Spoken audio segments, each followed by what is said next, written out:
So this is my pressure release device from a tankless electric water heater from Atmor.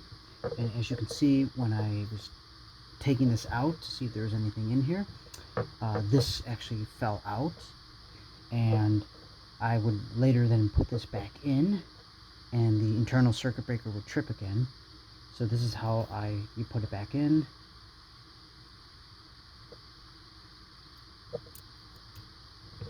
And I put it back in like this, but look what happened. See that? That piece of the stem, I'll call it, is not lined up, and I believe that is what was tripping the breaker again in my case. So I'm going to show you how to line this back up. Okay, so I don't need to worry about this for now. So this, I'll take this, and again, just to show you, this goes right here like that. Okay, so I'm going to take this, and I need to line this up. So I'm on a nice table right here, and I'm going to turn this way and insert it this way.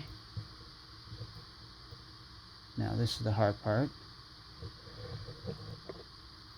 I'll have to go to the edge of the table. Okay. You can see it. And you're looking at it straight down. I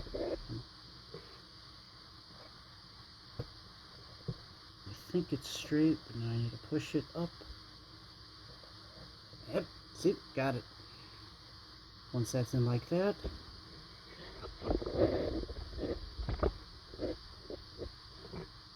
then grab this piece, this point, flip it over, and while maintaining a little bit of pressure, put that in. Don't push it in yet. Flip it, and it's still in its position. So that's good. Now I can push this in.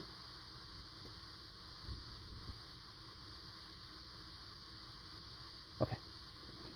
And now it looks good again. You can see the spring, that stem, and this piece right here. So that's how you're going to do it. Line it up, put it over the edge of the table, and then kind of push it up, and you should be able to get this in.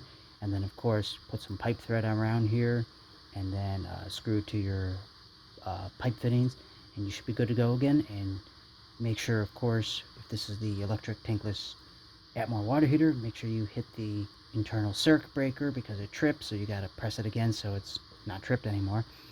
And I have a separate video you can watch on that somewhere on how to do that. And here's also a good test on how you know this is going to work now and function. Take a flathead screwdriver and just put it underneath and just push it up. Let's see. See that? That means when the water comes in, it's going to push this up and allow water to go in and into the unit. So that's good. That's a quick, easy test. Hopefully this helps. Let me know your thoughts in the comments. If this helped, please subscribe and like this video. Thank you.